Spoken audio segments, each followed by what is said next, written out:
This is Opticom Safety and Security Podcast, where visionaries speak and solutions resonate.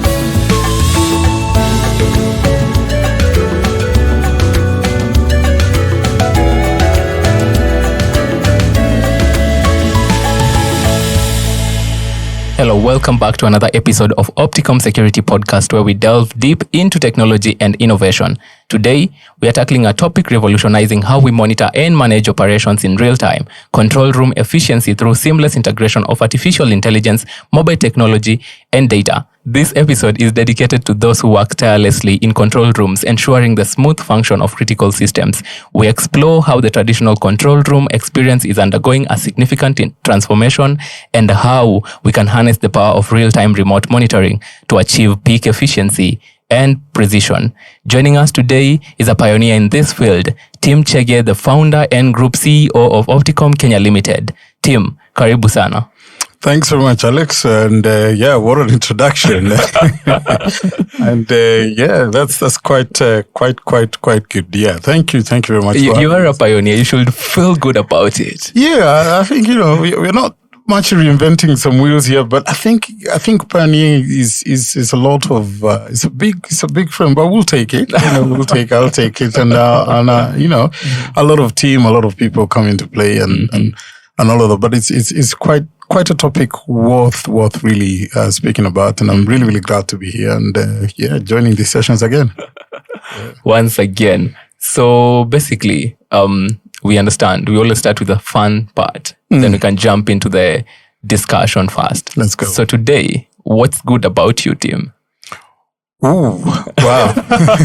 I know you didn't see that coming. I didn't see that coming. I spoke to some youth on Sunday, this Sunday coming in. I go to church in Parklands Baptist Church, and I'll just give a shout out to these guys. And I think, we met a few great guys in technology and areas where there were, this question came up and say, what do you ever feel like you have this imposter syndrome? And I thought, yeah, I've had those moments where you feel that it's imposter syndrome. So what do you speak about? And are you really the guy to speak about certain topics? And I said, no, you go for it. Don't worry about that. So what's good about me is just feeling great, being able to, of course, share knowledge, share skills, share areas where you can see you can add value. And some of these moments, like today morning, I feel that that's a good thing to be in. That's a good space to be in. So I feel happy. I'm feeling great, feeling happy in terms of purpose and finding ways to kind of share things, and that's feeling great. Yeah. Thank you so much. Yeah. I also introduced you as, one of the pioneers in this particular field. And though you are like, you just have to take it. I'm taking it. I'm owning it. And, bring it on. Give us some other bigger words. I'll take it. Find the biggest adjectives and we're good to go. But, in humility still. But no, I am, taking it. Thank you. Now that you're a pioneer and this field started way along ago, basically, can you just give us a bit of a background up to, in terms of Opticom Kenya Limited, how it started? Sure. And some of the key initiatives that you have led through? Okay.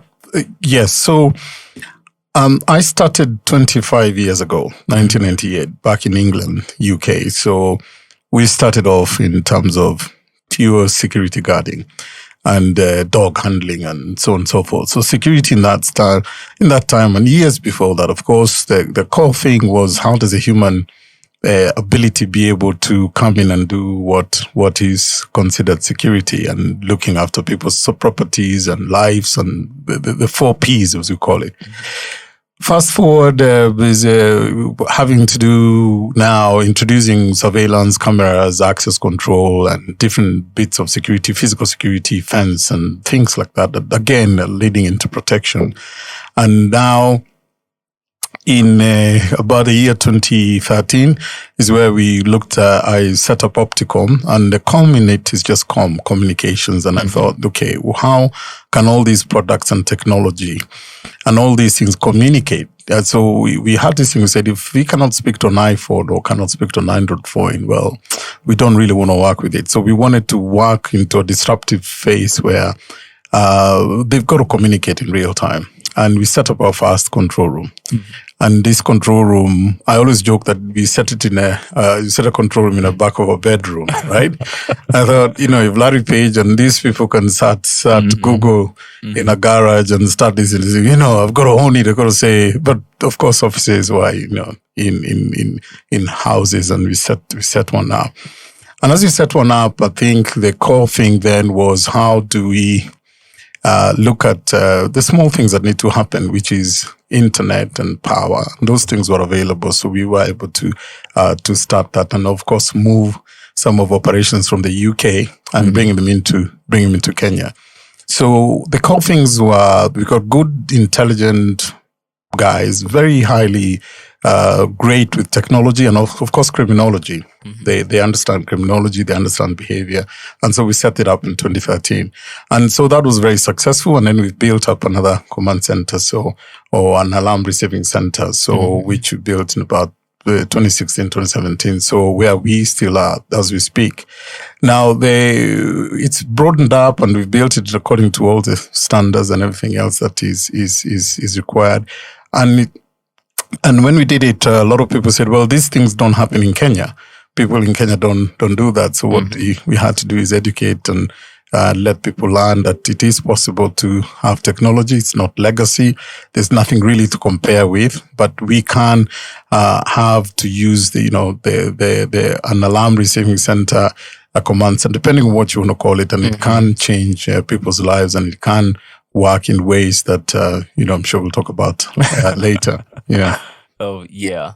So now you're setting it up on your bedroom, just to also empower other people. If you're setting a company out there, and do not despise the humble beginnings. Do not despise, I am setting up at a garage, at a bedroom. So thank you for also highlighting that. It shows that we start from somewhere, right? Yeah. We tend to sometimes we tend to see things as, microwave. You put something, you set and say 30 seconds and it comes out. It doesn't work like that. Sometimes you need to, know, is that technology ready for the people that you're targeting? Is the market ready for that technology? And we were a bit ahead of our time. And that took time, because they would be like, oh, that doesn't work, or that doesn't happen. But nowadays, of course, it does. So I always encourage people, start small. Know that this is what you really want to do. Some people, you do not need a certificate saying you've got a BSc in this, or you've got a triple degree in all of these things. You don't need that. Just have what's in you to know that you're passionate about technology, and then give it time. And then time will just change slowly as you chip in. It works. For a moment, I was like, maybe this podcast just shifted from tech to motivation. There you go. It's a bit of both. Yeah. Now, you mentioned about being ready for the particular market, and you are ahead of your time. So do you think whatever you are giving to the market at that particular time, back here in Kenya in around 2013, right? Was the market ready? And because they were just used to the traditional, monitoring of houses and buildings, how was that for them? It was very different. So security and everything is about risk. So what's the risk? What's the mitigation for the risk? What's the losses you're getting, or what's the issues you're having? I remember we set up some. We were in a conference and we won first prize for what we set up. So we set up a control room, a full control room, and people came to visit. And so they've not seen this before. They hadn't seen that. And our motto, we came up with this strapline. It's not what they take, it's what they leave behind, right? Mm-hmm. So when you get attacked in your home, it's not what they come for, it's what they leave behind. And you could see that kind of became more philosophical than how that works. So it's how do you have a real-time monitoring at your home, outside your house? And if somebody comes, it's monitored outside. And of course, the security officers and guards, some of them were being compromised a lot. And of course, there was a family that came and, the wife had gone to hospital and and the daughter, things I can't even speak about. It was quite traumatic. And so so if I push a button and I've got a camera outside my house, you mean you'll see it in real time? And you mean you can say to somebody to leave? I said, yes. And he took on the service immediately. So it's a bit of education. There was a bit of less of, I don't know how it comes. I don't know how it works. A lot of it, we had to bring people into our command center and say, this is what it looks like, they, as they say, V2 on the ground, so on the ground, can we see what, because it sounds more of a Star Trek, more of really, does it really work? How does it work? But when you see it in real time, it works. So those were the things. Of course, legacy systems and nothing like that really to really compare with. Yes, of course you can see cameras on your phone. Of course you can see that, but to then be able to view that on a larger screen and be able to have the human interaction and AI built in, it wasn't something that was people were ready for then. But of course, once they saw it and learned it, it was great to see, to understand it.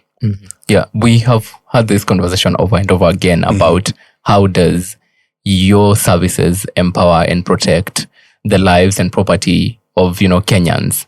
Now, I want to take it a bit back to the common mwananchi, someone that is staying, let's say, in Kawangware.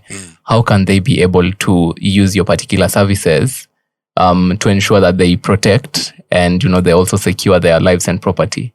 Yeah, okay. That's a good question. So, and this is the beauty of it. When you look at that sort of protection, it removes the complications into the whole thing. So, just to give you an idea, so you've got a property, you've got an alarm system, for example, or you've got a camera.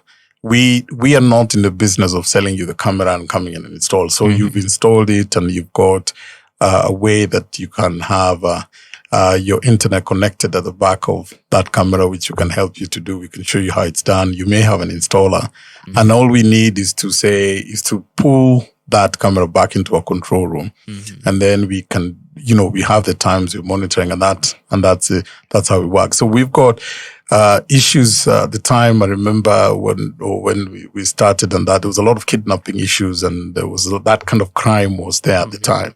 And so we've done quite a few installations outside the gates, and that really, really helped, which means that if somebody comes out in your gate and is hanging around, or somebody outside your house, we will remotely use a speaker and tell them to leave. So it is more preventative, and the costs for it is quite relatively affordable. We say, we had an advert to say it's like the price of a cup of coffee a day. Of course, not a coffee in Norfolk or Grand Regency, but it's that reasonable. So we would say to people, look, at the end of the day, when you look at the pricing, it's not huge, because what we are looking at is just some monitoring of 1 or 2 cameras or 3 cameras, depending on your risk, depending on how it is. I'll tell you another thing that what happened at the time is that somebody would when you say Kawangware, it reminds me of is it Housewives of Kawangware or something like that? Housewives of Kawangware. Imagine. So I'll give you actually a true thing of Kawangware. So you see the way, the house helps, then they move away, they leave the child, and they go and they're having conversations and stuff. That was happening. So somebody came and said, I came home and my child had been given so much cafenol or something like that they knocked out for more than 3 hours. So the house help has overdosed the child, so she can go out to hang around and maybe go outside and so on and so forth. And so the danger was more than anything. So what we did is that we have a camera that was there, and then what happens is like an alarm system. So if the child is not moving within 3 hours, then there's a problem. So the child, as usual, in a room would be running up and down, right? Yeah. So what we do is set alarms and set some alarms. Then there wasn't much AI, but alarms. And if that child hasn't crossed the room, then it will trigger an alarm. And then we will look for the house help, who will call and say to her, we haven't seen you. So the person working at home doesn't need to worry about that. So you can see it's about not just the burglary or protecting, but it's a lot of other things that come into play. The safety of children in the home, the safety of children outside, and of course, whether the workers are working well, and so on and so forth. So those were quite at that level in a home. You're going to work. Is my child safe at home? Is that house help, looking after my child? And if I'm coming home, is there somebody waiting for me outside the house?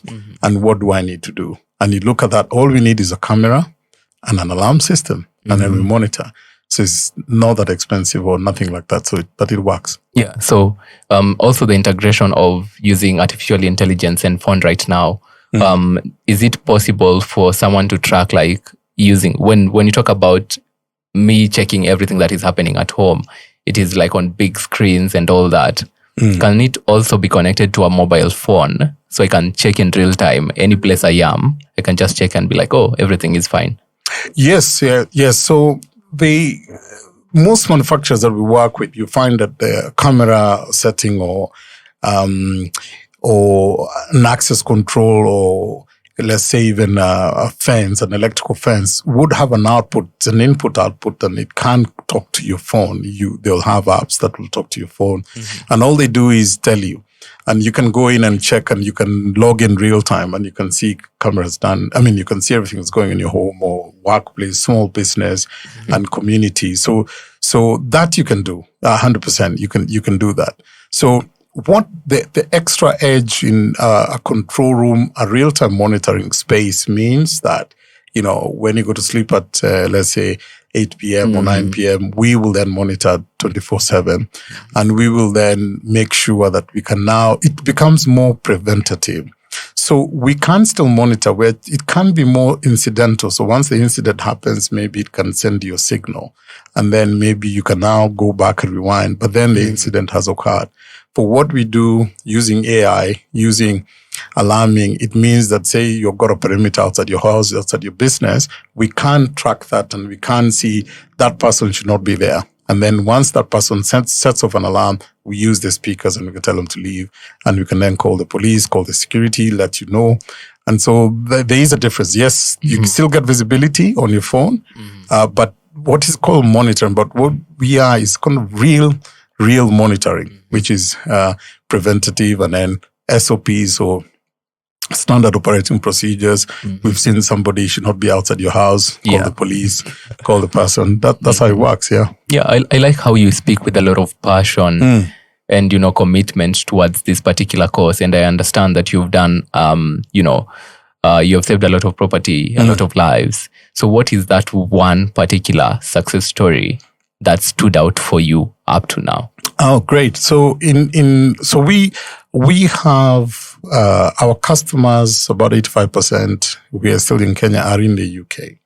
So we monitor homes, flats, businesses, and all different sectors we have. So one time, this lady has tried to commit suicide 3 times. So she's gone up to the 5th floor of a construction project, and she's tried to throw herself off.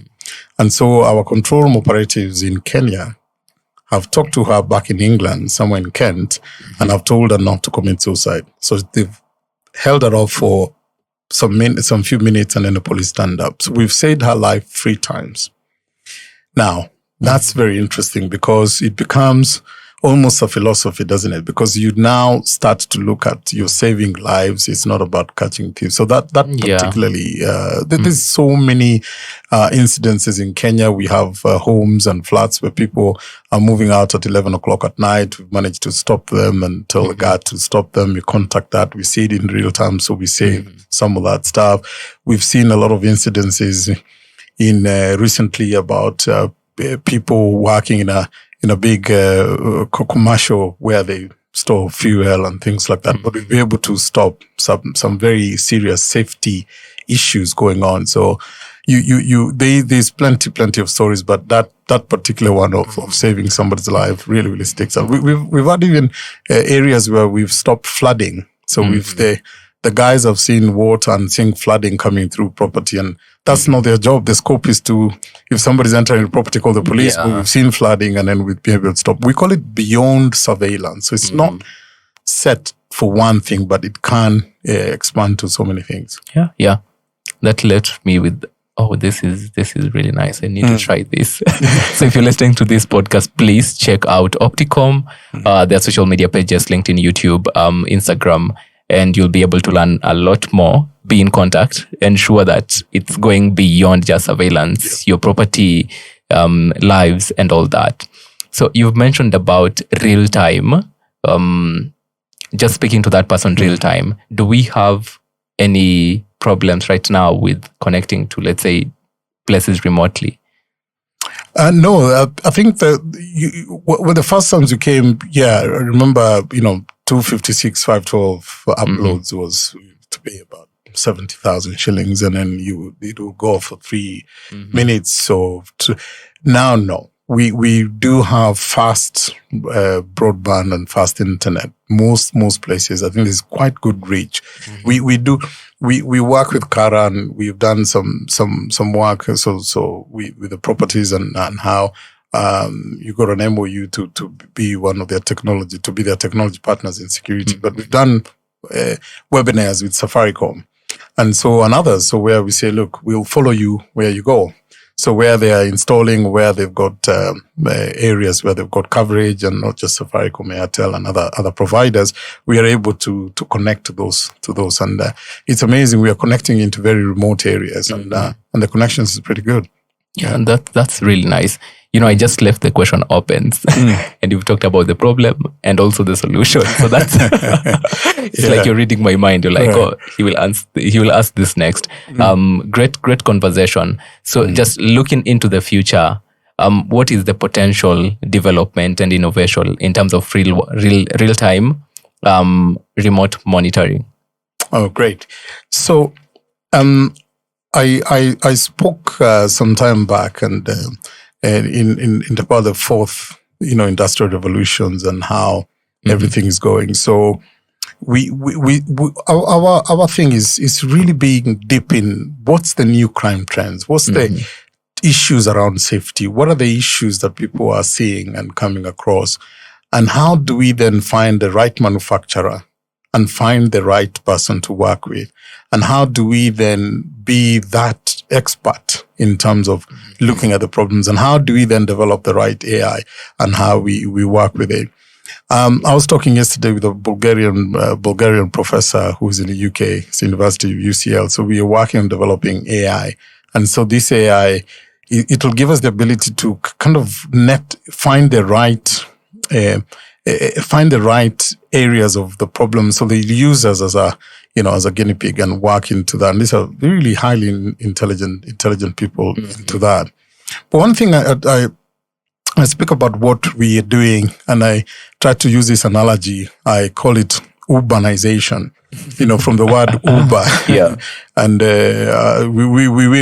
we are trying to change it to optimization, so we can use our word optimum in it. But so what Uber came with is a platform that can be able to you can order a taxi. You can see it coming. It says 3 minutes. It'll be there in 3 minutes. You can then share it with all your friends and your family. You're secure. And then if you take it to the airport, it costs 700 bob rather, or 800 bob, as opposed to before the taxis, and they would then take 20 minutes, 30 minutes, and then they would charge you to us. So how can we optimize or look at security into technology? And that is things that mean that what I see is in the future, there's more. So post COVID, we are now, it's more acceptable to do things virtually. And so from that point, we can now see, the virtual ways are working, isn't it? Because now even if they've opened up anything, you're not going to go to a meeting in Lodwar from Nairobi. You can, you'll just go into a Zoom meeting or whatever, and you have to do that. So the more that we are accepting this technology, the more we are able to now, go even further. So I'll give you examples. So we do what we call virtual concierge. So we manage properties from a concierge place. So properties, and we become an outsourced people who can do property management from a virtual space. So that's what we do in the UK and Kenya. So we can manage properties after 8 p.m. and virtually we can do everything. So we can see when the power goes off. We can see when it'll come. Those things we can see. We then do work within retail space. We can work within a space where we can, we can look at point of sale. We can manage workforce and in real time. We can, we're also able to look at sort of warehousing and logistics. And there's so many areas that are expanding where workforce can then be, the AIs and the control room can manage it remotely and manage a bit more functionalities to do that. Transparency, efficiencies, and how businesses are developing into looking at how can we now focus on our work rather than worrying about security losses and internal issues is what is working quite well. Mm-hmm. Yeah, this conversation has been really great, talking about saving lives, property. And I think a lot of people are missing out on this particular opportunity. So I'm just going to give you a bit of more time to just directly speak to people on why they should, as of yesterday, get in touch with Opticom to ensure that everything from their end is being surveyed by, Opticom Kenya Limited. Yeah, thank you. So we've got residentials, we've got properties, we've got we got homes, and as I said, it's not what they take, is what they leave behind. And those kind of clever put words, fine, but really, I have seen people having issues and being attacked, and it can destroy homes. It has destroyed families. You've got to move from here to there, and you can't leave, and you can't move. So you got to put more money into it. And yet the idea about surveillance and real-time surveillance is to stop the behavior. So the security officers standing at the gate will know they're being surveilled in real time. They will stop their behavior because we'll speak into them real time. There's no way of bribing us. We are remote. We are virtual. We are able to stop things and call the police and see the whole area in real time. So that adds that. Second thing is obviously the cost of it is about a third or less than a third of what we pay security officers. And nothing against the officers. We still need officers, by the way. And I've got to be very clear about that. But we do need to work in what we call a hybrid system. So how can we work together with guards and maybe see what they're not seeing, protect them better, and make them move into areas that they're not seeing.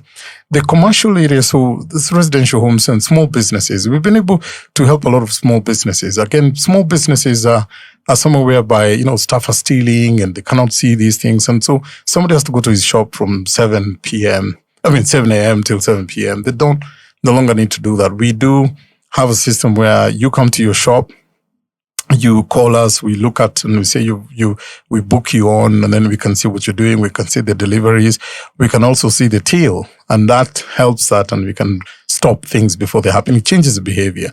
And also we work with community. We work with Kilimani Foundation, Karas, and also the communities are very important. How do we see the community? How do we work with the police? So we also want to be part of the extended police family. We can support the police using virtual and cameras around and help them to be able to stop things from happening. And so it's efficient, it's transparent, and it also saves a lot of cost. There's a lot of resilience. We talk about a subject called resilience and sustainability. And I ask businesses, are you able to keep your lights on in the next 6 months? So power has gone up, cost of everything has gone up, and cost has gone up, and you look at the TV and the news, this has gone on, losses. So how do we stop that? We are able to do that. We are able to save businesses quite a lot in terms of reducing the cost, reducing the losses by putting in real-time monitoring. We are also able to reduce a lot of time wastage and things like that. So increase workforce and so many areas like that real-time monitoring works, and it works quite well. Yeah. Thank you so much. That was Tim Chege, the founder and Group CEO of Opticom Kenya Limited. Now, we were talking about control room efficiency through seamless integration of AI, mobile technology, and data. My name is Alex Uburu. Until next time, it's a wrap.